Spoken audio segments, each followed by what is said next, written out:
Welcome back to the Rangeless Travel Podcast. We're your favorite adventure travel hosts. I'm Britt, and this is Ryan. Together, we travel the world by plane, train, and '89 Ford Sportsmobile, capturing the beauty, adventure, and culture in every corner of the globe. Currently, we're traveling the U.S. in an old van with our two dogs, Layla and Cedar. Every Tuesday, we share stories and tips to inspire you to book that next trip. So go ahead and don't be shy. Follow along with us at Rangeless_ on Spotify, YouTube, TikTok, and Instagram. Let's dive in. This week, we're discussing our top tips for budget travelers, how to save money before you head out and on the road. So I think we should start out before we head out. Yeah, and do it in like chronological order. Yeah. So number one, probably for most people, like for like discretionary spending while you're at home before you go out traveling, is probably going out with your friends and having dinners and going out and maybe going for a couple drinks and things like that. And you don't realize how quickly the money slips away and just how much money you're spending. Yeah. And like if you've a bigger goal to go out and travel, I think it's a lot, like you need to prioritize that. And think about it, when you're on the road, depending on where you're going, like especially if you're going like Southeast Asia, South America, or like the more affordable countries to visit, your money is going to go a lot further. So one night out at home could be a month of night outs on the road. I don't know if I'd say a month. Maybe not a month, but at least a week. Or you could do a better experience. Like you could go on a snorkeling trip. You could go on like a boat excursion. You could go, to an island that maybe you wouldn't have had the budget for. So I would say the first thing to do is stop going out. Yeah. And it makes it difficult because having friends is expensive. Yeah. So it may cause a little bit of a rift between some of your friend groups. But I think if the only reason people are hanging out around with you is because you go out with them, whether it's to dinner, drinks, whatever, they're not really your friends anyway. So yeah. Stop going out and save the money. Save the money. You have bigger things that you're planning for. The second thing I think you got to do is start canceling all your subscriptions. Yes. Like you don't need the Amazon Prime account anymore. No. Gym memberships can be a nightmare to cancel. Right. So start working towards canceling those. Yeah, because they could take months and you have to give them so many days heads up and all this Netflix stuff. subscriptions, you're probably not going to need it. Like, yeah, maybe look at your phone bill, like... Yeah, you may be able to cancel your phone because you're going to probably get your SIM number. cards when you're going to go places, and there's Wi-Fi at all the airports for the most part. Yeah, but when you land in an airport, you're just going to end up getting SIM cards, so you're not going to need your phone number, so you might be able to cancel your phone. Mm-hmm. Yeah. So there's just so many things that you can cancel that starts adding up in your monthly expenses and your monthly bills. So if you just start looking at those and seeing where you can cut them, it's going to start adding up pretty quickly to put away. So you can do more things. And do it as early on as you can. Whatever is comfortable. I wouldn't make it so like you're extremely uncomfortable. Like if you really enjoy going to the gym, I wouldn't cancel your gym membership 6 months before you leave. Cancel it like a month before you leave. Yeah, but sometimes the gyms are like, oh, you need to give us 30 days notice. Yeah. So then give them the notice like way in advance. Be like, I want to cancel on this date. Yeah. And do it like that. Yeah, it's just something you start looking into it like way before you go. The third thing is kind of in the same category is pay down all your debts and pay off your credit cards. Especially the credit cards because that's a high interest rate. Yeah. It's hard to deal with credit card debt if you're on the road. Like if you you're going to be backpacking and you don't want to have these really high monthly expenses that you're going to have to pay when you're probably not making any money or you're making less money. Yes. Yeah, and you're going to have expensive things that you have to pay while you're on the road. Like flights are not cheap. Yeah. Like everything adds up. So it just is better for your own headspace. And that means the first time I ever went like big backpacking by myself, I saved for 2 years. Right. Like I didn't just take off one day. Like it was 2 years leading up to my like big send off. So it wasn't something that was just like, oh, yeah, in like 3 days I'll just do all of this. And like I was working crazy hours too. Like I was running my own marketing business, trying to get clients remotely so that when I left, I'd have a small income. In addition to like bartending, and I was bartending like 16-hour shifts like every single day. And then I was running my business. We have a camper van, but I had the camper van like just myself at the time, and I used to park my camper van outside the bar, go like get off a shift, go into my camper van, steal the Wi-Fi from the bar, work on my business for the social media for like a couple hours, pass out in the van outside work, and then literally just get up and go back inside and open the bar up. And like it was exhausting, and I did it for so long. And but the only reason you were able to do that probably is because you had the goal of going traveling. Yeah, like that's what I told myself every day. I'm like, yeah, but you're gonna have so much fun. Like you're going to do amazing things. So like you have to, pay off any credit cards that you have to save all the money. You can't. And when I was doing all that, like I couldn't go out with my friends. I couldn't go and do anything because I was just working all the time. Yeah. So I mean, there's pros and cons to it. There definitely is. And then with paying off all the credit cards, this is going to be like sound counterintuitive. Yeah. But take out a travel credit card. Yes, that's definitely one that, especially in the US where the points are such a big thing, like you can get, like we both have an airline credit card. You have I have a United and I have an Aer Lingus one. Yeah, I have a Chase United. And then I have a Link as well. So if that's something you're looking into, it's worked really well for me nationally and internationally because it has no international charge fee, right? Which is key. And United flies all over the world. So I really enjoy that card. I have a Link, an affiliate link. So I'll put that down below in case you're interested in looking into one of those cards. I really like it. And you get lounge passes every year. That's a nice bonus. Yeah. Especially when you have a long layover somewhere, it's really nice. Yeah, Ryan's new to lounges, and I don't think there's going back for him. We'll see. And then you have a more niche one. You have an Aer Lingus one. I have an Aer Lingus one because my whole family lives in Ireland, and it's nice to have points on hand if I need to go home for anything. But yeah, the sign-on bonuses for credit cards, usually they're like, you spend $5,000 in 3 months or something like that. Yeah, sometimes it's $3,000 in 3 months. You get like 75,000 points or 100,000 points. They're always changing. They're always changing. There's always different benefits. So you're just gonna have to look at it. But my thought on it is you're about to make some big purchases anyway. So like your ticket out is going to be a big purchase. Yeah. You're probably gonna invest in like some new luggage, whether it's a new backpack or a new, like carry-on bag, something you're going to invest in something. So like you're going to have these investments that you're going to want to make before you go, and these bigger purchases before you go. Right. So if you're going to invest in these pieces and these things anyway, you might as well put on collect the points for it and get a little bump, because then you're able to cash them in whether you're on the road or like you to go and see family. Yeah. So it's what aligns with you, but I would say get a travel credit card.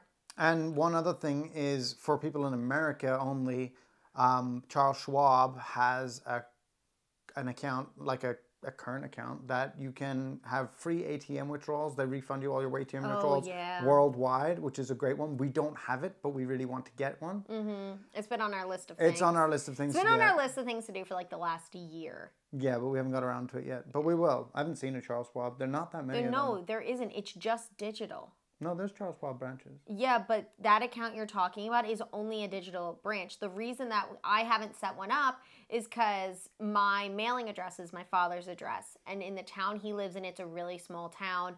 And we just got our first traffic light, like in the last few years. We don't get mail delivery to the house. Like everyone in town has to go to the town post office, like the P.O. box, to pick up their mail. So you're not allowed to set up that digital account to a post office. It has to be to a physical address. So I haven't set one up because I didn't have a physical mailing address. Gotcha. That's why. Okay. You can't set up that account to a P.O. box. To a P.O. box, but you also can't set up that account, to the best of my knowledge, in person. It's just a Charles Schwab digital checking account. Okay. Yeah.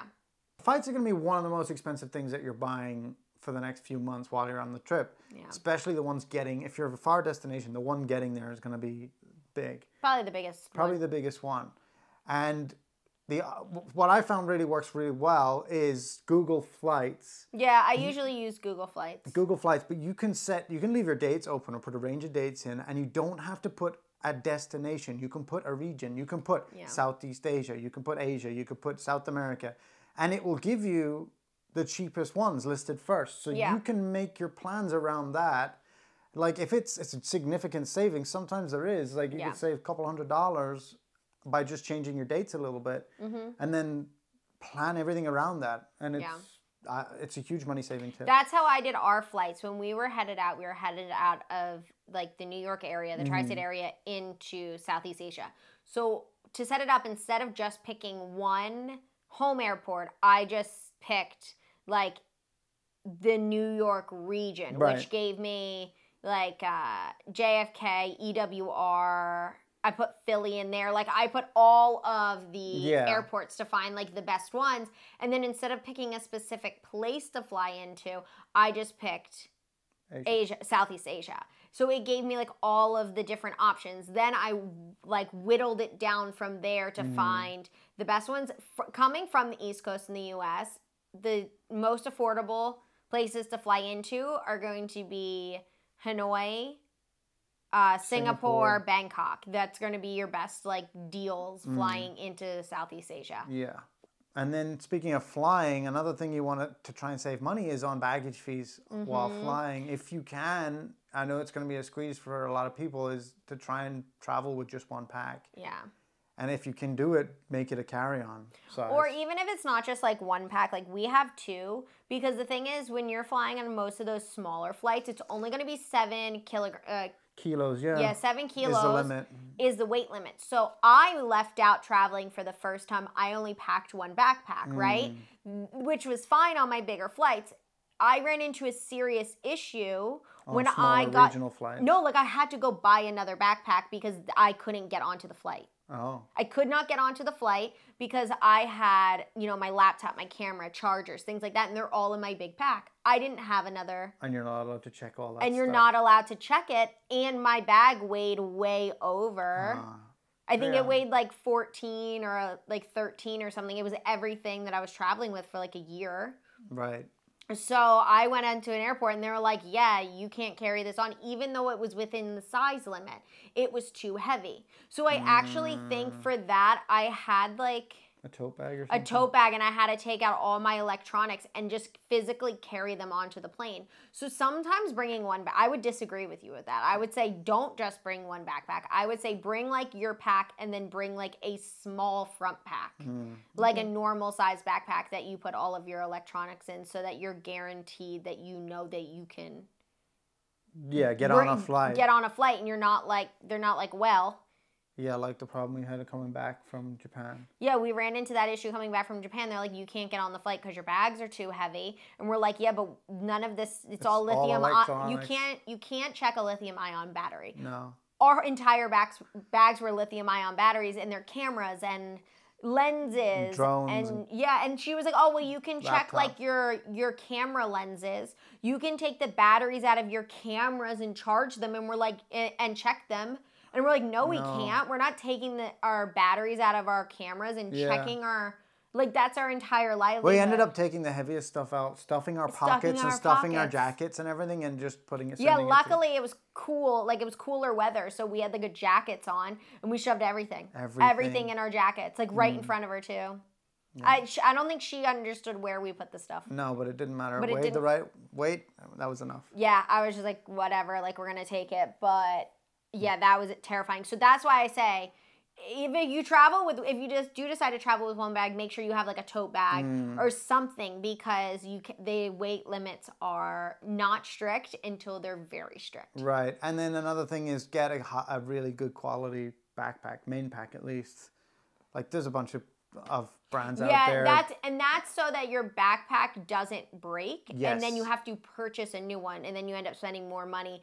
And then I know like Osprey has a lifetime warranty. Yes. So yeah, their backpacks are more expensive, but if you plan on traveling extensively, or you hike anyway, or you do these kinds of things anyway, you're going to be able to send in your backpack, and they're going to send you a new one. And I've heard lots of people use the lifetime warranty, and no one I know has had problems with the lifetime warranty. That's good. And another thing is, when you're checking your big bag, if you can find a big like plastic bag to wrap it all up in, or like somehow tuck the straps in so that they don't get caught on something in the machinery when it's going through on the conveyors. Most newer backpacking backpacks have something that you like zip, cinch like it closed or whatever. Like you like there's like a flap that will cover over it, just because you don't want it to break and then have to spend more money buying a new one. But back to why we think you should bring carry-on luggage is because all these flights you're going to take, if you have to check a bag, or if your bag weighs too much, you're going to have to pay more money. So even though you'll book a flight and be like, oh, well, the flight was the equivalent of like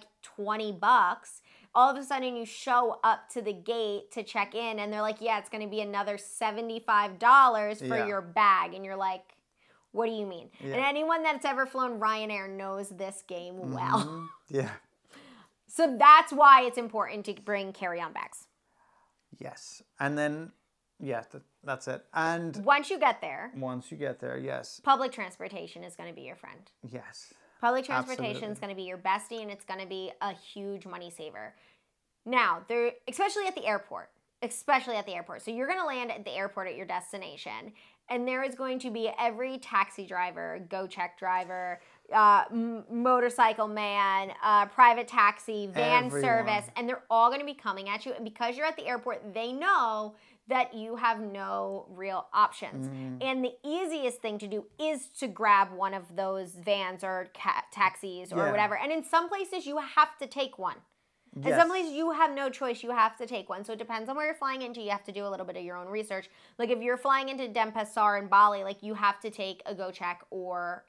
but there's a grab station or at a grab. Yeah. But you can go to the grab station and they sort it out for you. Yeah, you can either, that's why I said you go check or grab. Like those are your two options. Yeah. So you're going to be not on public transit. It's like an Uber. Right. But if you're flying into a bigger city, like we flew into Hanoi. There's a bus that takes you into the city center. Yep.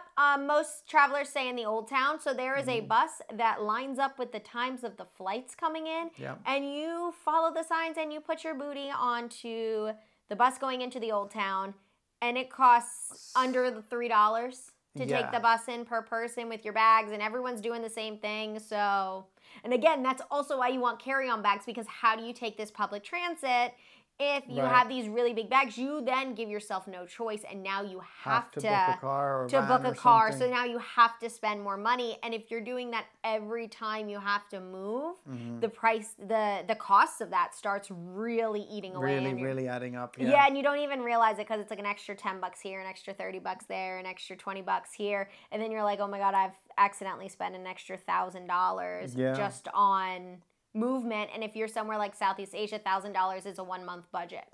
So it just helps a lot. So take public transit whenever the opportunity arises. Right, absolutely. Another thing is... Can I add to that? And when you're on public transit, if you're not sure where you're going or you're nervous, try to stay towards the front. And let your driver know where you're going. So like look up your Google Maps, look up your own directions there on your phone. You can either do it after you get your SIM card or you can do it with the Wi-Fi in the airport before you leave, and show them. A lot of times if their language is not like in like Roman letters, then bring it up in their characters and like show them like, hey, I need to get off here. They'll understand and they'll tell you when to get off. So then you get off the right spot. Yeah. Another thing for like saving money when you're going to all these destinations is utilize the shoulder season like extensively if you can. It's like right on the edge of like the wet season or like the off season in different places. You're usually going to find a lot less crowds, which is great for like not wasting time trying to get in and do things and see things and all of that. Your pricing on your accommodation is going to be a lot better in the shoulder season. Even like activities and stuff, a lot of times they have like off-season discounts. Yeah. So you'll get like discounts on that. Even sometimes restaurants have discounts. And tours and all of that. Everything. Yeah, everything. You just can get some better deals, and don't be afraid to haggle a little bit, because a lot of places haggling is in the culture. It's part of it. So like if someone tells you, oh, that's, $3, you can say like, I'll give you $2. Yeah. You know? Yeah.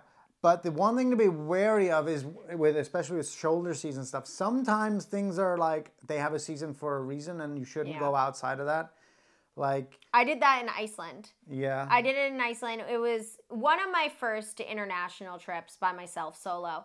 And I went to Iceland for 2 weeks, and it was like the last week in September, the first week of October. And I got really, really good deals. Now my plan was, and that's what I did. I rented a car, and then I did a big loop around all of Iceland. Like I got to see all of it. Now when I was driving, well, even before I was driving, let me backtrack. Before I started driving, I somehow ended up on the set of The Amazing Race as an extra. Don't ask me. That's just what happened. I was there for 5 minutes. All of a sudden, they're like, you, come here. So I'm like, okay. So then I was talking to some of the crew at The Amazing Race, and he was like, oh, are you Icelandic? And I'm like, no, I'm American. And he was like, oh, what are your plans? Like, what are you doing? And I was like, oh, I have a rental car, and I'm going to drive, like, the big loop around the island. He goes, oh, when are you leaving? And I was like, tomorrow morning. And he was like, you have to leave tomorrow morning and leave and go like towards Vic. So if you're like looking at a map, that's like right out of the city instead of left. And I was like, why? And he goes, the floods will come in this week and wash the roads away. And I was like, oh, and he was like, yeah, we build the roads every year, and every year they wash away. And I was like, okay. And he's like, you should be fine if you leave tomorrow, but it's already starting. So if you see cars going off the road, don't stop driving to help them. Your car will go off the road too. We have like search and rescue that goes through every like 30 minutes. They'll rescue the people. They'll pull them out. Don't worry about them. Just don't stop. Just keep driving and you'll be fine. So I'm like, okay. So I started driving and like literally it was so scary. Like there was water washing out the roads. These drivers were just like sliding off the road. He had told me just stay, go slow, just don't stop, keep going, just head straight. Like you'll be fine. So I drove through it, but I was in the shoulder season, right? So if I would have showed up 2 days later, the road is gone already. The road would have been gone and I wouldn't have been able to do the trip that I wanted to do. So I like really just caught it. So if there is something specific that you want to experience in a location, then go during that time or else you might not be able to experience it. So do a little bit of research. Yeah. But if you just want to go to a certain place because you're like, those are the vibes I want, like, so I want to go there. Right. You can go in the shoulder season. It'll be fine. Because I've done shoulder season in other places and like haven't ran into anything like that. Yeah. The next tip that we have is when you're booking your accommodation, a lot of hostels will have like free breakfast, which is great because it will save you time and money. And usually it's like some sort of buffet situation where like you just get whatever you want, which is great. And then we usually make lunch too. We usually make lunch and bring it with us, put it in our little backpack. Like a little peanut butter sandwich or a little something. Some banana or something like a piece of fruit for later, a yogurt for later. So usually it's less of lunch and more of a snack. Yeah, but it just it will tide you over. And then also with that, look for depending on where you're traveling to, but sometimes if there's a kitchen access. Yes. Or at least a refrigerator access. Sometimes you don't need a whole kitchen, you just need a fridge. So like if you get something, you can get like leftovers and there'll be like a microwave or some sort of situation. Yeah. That's definitely more like applicable in places where it's more expensive to eat out. Yeah, like when we were in Japan. Yes. Even though it's affordable to eat out in Japan, it still really helps with the cost that we went to the supermarket and we can get like some sandwich stuff, some stuff for like stir fry and, you know, make breakfast in the morning. Yeah, it's not like it's like Vietnam where it's literally cheaper to go out and eat every day than it is to cook. Yeah. Yeah. But yeah, that's a great But some sort of kitchen access is usually good one. Or also with the kitchen access, water refills. So some places, a lot of places in the world, you can't just drink the tap water. It's very dangerous to do so. So you have to have water. A lot of times you can look at your different accommodations and they'll provide like a water fill or water bottles or something for you. So that can be that can be good as well. Not that water is expensive. It's just nice and convenient to be able to fill up your water bottle like and also if you can use a refill, like we carry these pretty much everywhere we go at Clean Canteens, and you can, like it saves a lot of plastic waste. It saves so much plastic. Yeah, that's the main thing. It like, saves so much plastic waste. Yeah. So if they have water refill, like that's something that I typically look at when I'm looking at places, and it's a little bit to save money. It's a little bit to just like save my time of having to always like go and like find a place to make sure I have water. And it's also, I'm saving as much plastic as I can. Right, yeah. Another like way that you can kind of save money as well is, well, not just kind of save money, is like workaways or house sitting or work exchanges. Work exchanges, anything like that. They're great. I've done them before. I've worked as a rep at a hostel before and you get like room and board and you work X amount of hours a week and it's a really good exchange. Now, I do say with caution you to do work exchanges, because I have heard more and more horror stories of people showing up to these work exchanges and like it's not where they said it was. The pictures they put online were not the pictures that they're showing. They're essentially just using you as like slave labor. Like they'll just come in, that like they show up and they say they're gonna like you're gonna have your own room and you're gonna get fed 3 times a day, and then they're like, yeah, I don't have anywhere to be, so I don't even feel comfortable leaving my bags anywhere, and they're only feeding me like twice a week. So, and now you're all the way out there, and if like, you know, just proceed with caution with the work exchanges, please. Read the reviews. Yeah. Read the reviews of the work exchanges. I would recommend, if you were doing work exchanges, do them at accommodations. So do your work exchange like at a social hostel. Do your work exchange like at like a surf camp. Do your work exchange like at something like that. So there's going to be other backpackers coming in and out, whether they're guests or they're also doing a work exchange, because it's just going to be safer and there's going to be less of a way for them to kind of be... Take advantage. Not take advantage. They can absolutely still take advantage of you. Absolutely. But it's harder for them to like put you in danger. Yeah, it's more about a safety. Yeah. It's more about if safety. If there's more people coming through, you have other ways to get out of there if you need to. Yeah, and it's just going to be more of backpackers, so it's probably going to be more fun and more what you're looking for anyway, and it becomes a really social. So the work exchange itself doesn't seem like so much work. So I would recommend, if you're doing a work exchange, it's a great experience. Like, I can't recommend doing them enough, but also I can't recommend proceeding with caution enough.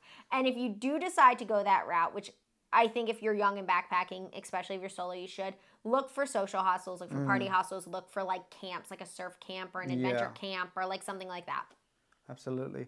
One thing that we do that really helps us to keep on track of all of our money and all of that is we religiously track our budgets. Yeah, every single thing we buy. And we categorize it and we list it. I put it all in like a Google Sheets thing. I type it up on my phone real quick and then I transfer it like every couple of days or whatever. Whenever I have free time or some good Wi-Fi, I'll just transfer it over. And it's easy to just tally everything up, see how you're doing with your budget. Yeah, and a lot of times we do it just like over a meal. So we'll just be like sitting down to dinner or even lunch sometimes, and we'll be like, oh, we got to do budget. And then we're just like, okay, what did we have? Okay, we had breakfast this morning. What did we spend on that? Okay, we had to buy water. Okay, we got snacks for the road. We got a bus ticket. We just bought lunch. How much was that? We had coffees. Oh, like we bought whatever. Yeah, and we do that. We started doing that initially, well, for ourselves, but now we do it for our vlogs, because we put all the pricing of everything that we do or buy or anything like that in the vlog, so that like to try and give people an idea of how much they need to like budget. Yeah, so that you guys know when you get backpacking, you get on the road, like how much it's going to cost to do different activities and how much it costs in different areas. Yeah. Speaking of areas, that's the next point I wanted to make. Sometimes you can save money staying a little bit outside of the area that you really want to be in. Maybe it's like a 5-minute walking distance outside, because if you're like, let's say you're right on the beach somewhere. Yeah. The prices might be more expensive than if you stayed like, 5, 10, 15 minutes out. Right. That being said, it's not always the case, especially if you're staying out somewhere that now you have to, rent a bicycle that you weren't going to rent anyway, or you're going to have to take a bus every day to like get to the area you want to get. So depending on where you're staying, sometimes you can save money by staying a little bit outside the main tourist area that you want to be in. And sometimes you end up saving more money just paying a little bit more for the room and staying exactly in the area that you want to be. Yeah. So depending on where you are, do a little bit of research. That's a good tip. Yeah. One other thing is plan ahead. Like, I am really bad at this. I'm going to put my hand up and say that. When we were out in Southeast Asia, I was like, oh, I want to be more spontaneous. I want to just go and do things. And then I realized how expensive it is to go and just do things on a whim and not think about it beforehand and consider the cost. But not just that, like to plan things so they're like effective. Right. So like if you know that there's certain activities you want to do, and let's say you're going to be like passing through a town. So instead of like riding the bus through that town, getting off at your next destination, then having the next morning, getting back on a bus, riding halfway back, doing that activity, getting back on the bus, going back, Sometimes it's just better, why don't we just take the earliest bus, ride down, get off at that stop, check our bags somewhere, go in, do our activity, come back, and then take the night bus, or stay the night there and get in the first early morning bus out, right? So if you go in with no plan, you end up not doing things efficiently, which then the lack of efficiency makes you end up spend more money. And you lose a lot of time, too. You lose so much time. Is now you're there, and you say, what is there to do? Mm-hmm. Well, where is there to stay? Yeah. Well, how do we get around? And that's when you start taking the private transit instead of the public transport. It's when you book a room not in the right area. So whether you're staying right in the tourist spot or you're staying too far outside the tourist spot, it's when you're like, I don't know any of the activities to do. I don't know what the draw of this area is. I just saw somewhere that I should come here because it was pretty. And now you're like spending half your afternoon trying to plan an itinerary. And now you lost half the day where like that itinerary planning should have happened. I call it a soft plan. Yeah. And it's just like the name of the city or the name of the town you're going to be in. And then like some of the top activities that are there. The area that you probably want to stay in. And like what's the best way to get around. Yeah. And sometimes what food do you eat? Yeah. Because obviously, try to eat. You want to eat the local food. Yeah, you want to eat the local food. So if there's either like some like standout dish or a couple standout spots, I just have them on a list usually, and it's like, let's say like we're in Hanoi. It's like Hanoi, like water puppets, the cafe where they first made the egg coffee. Yeah, Anthony Bourdain and Obama's Bun Cha restaurant. So like you just like write a few things down, and you're like, well, I have to try Bun Cha. So like you just have these different highlights written down. Right. Yeah, and you don't have to hit them all. You don't have to hit them all. So that way you know what's there. Yeah. Well, then what I do, and you've watched me do this, or you've gotten the maps. I go on my Google Maps, and then I pin everything that I think I want to do. Every single thing that I think I want to do. And then I look at it and go, okay, we can do this loop here and we can do all those things. Like, here's this one random thing that I might want to do, but it's going to be like a 2-hour train ride out. So I don't know if we're going to get to it or not. But maybe we'll take like an easy day and we'll just jump on the train and do this one thing. Yeah. So it really helps you to plan efficiently, to save money, but also get to do more things. Yeah, way more things. Then the last two are kind of related. I got more. You got more? Yeah. You've been holding out on me? No, we forgot one. When it goes, like, let's go back to budgeting. Budgeting, okay. Budgeting, right? We do a thing. Well, I think I did this the first vacation I ever went on with like a different family, right? I was going for like 2 weeks to Aruba with a friend's family. I was like in 7th grade. And I had worked all summer, like babysitting, and like I'd worked for my dad a little bit. So I had like my savings from the summer, and I got envelopes, and every day of the week I had an envelope that had money in it that was my money for the day, right? So I could budget myself. I take this same theory now when I backpack, and I take money for the month, because it's not all the money I can spend, but it's like some cash to have in my pocket. Right. So like so me and Ryan each got an envelope that we put cash in. And if you're traveling international, you're going to actually exchange cash.